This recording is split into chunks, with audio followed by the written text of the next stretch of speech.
Hello everyone, Mark here, founder of GetMaineLobster.com. Because everybody loves our lobster rolls and our crab rolls, we decided to add a shrimp roll. So, super easy to put together.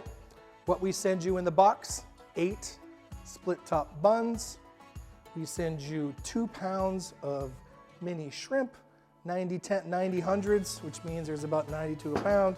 And then our famous Old Bay butter, right? It's got a little kick, super sweet and kick. It's awesome.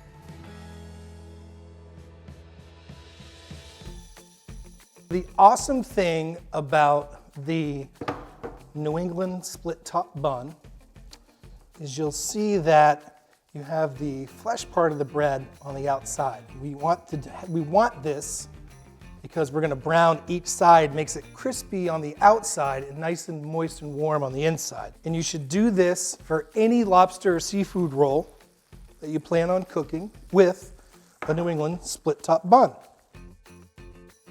I dip one side, then the other, then flip, and then you just want to keep an eye on it.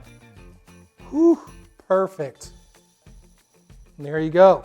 The perfect way to butter a New England split top bun for your lobster or seafood roll. So we're gonna take our Old Bay butter, have our little saute pan, nice and warm, and then we're going to cook the shrimp in the butter. If you were here, you could smell the Old Bay butter. It's a nice little smell. For those of you living down south, or even like southern seafood, you would appreciate this part. So shrimp, these are little shrimp. They don't take a long time to cook. I like to just be right over them and constantly move them around as they saute in the butter. They will become opaque when they're ready, and then we'll assemble. So we sauteed our shrimp for 3 minutes, give or take. Ready to roll, pun intended.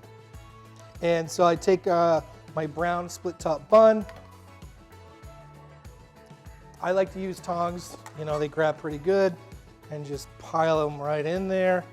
Again, you got 2 pounds of these and 8 buns, so you're gonna have plenty of shrimp. And then I like to pour a little bit more of the butter on top, just like that. Isn't that beautiful? If you want, you can squeeze a little bit of lemon. Give it some of that citrus flavor. And finally, if you want to add a little bit of color, you get some fresh herbs in there, some kind of parsley. Huh? Beautiful. Now, the most important part, you're going to try it. That's awesome.